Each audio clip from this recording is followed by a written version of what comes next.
Every piece of my daughter that I have left in this world sits in this box. Priceless, hallowed gifts that mean more to me than any object ever has. Once in a while, on really dark days, I open up this box and look at its contents, reminders of what used to be. Come sit and have a look at my treasures. A white rabbit plush that I won for her at the arcade. She had tried several times to win it from a crane machine before giving up and moving on to a different game. I snuck back and won it for her while she was distracted. The look of pure joy on her face is so wonderful to see, especially considering that this was days before she died. I'm so grateful for this memory.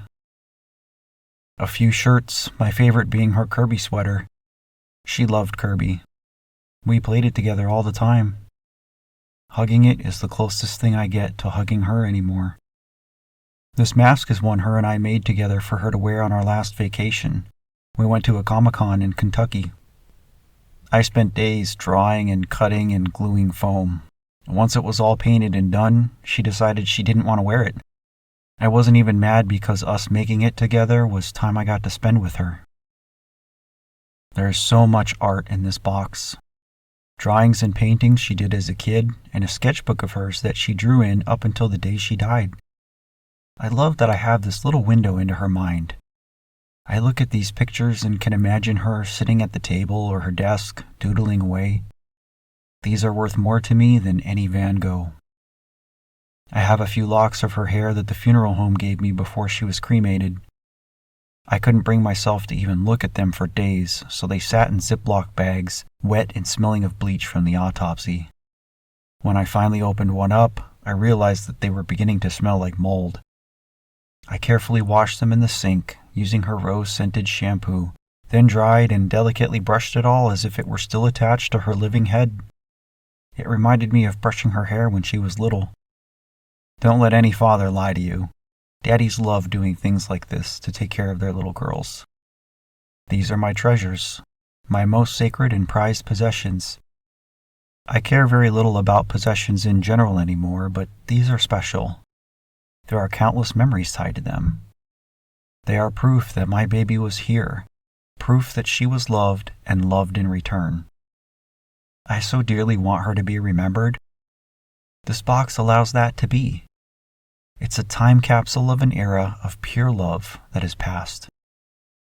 Part of the grief and trauma management that I've learned in therapy was how to make a box inside of my mind, a safe vessel to carry my pain when it becomes too much. Mine is simple, a small plain box made of sturdy oak, strong enough to contain my trauma and keep it safe.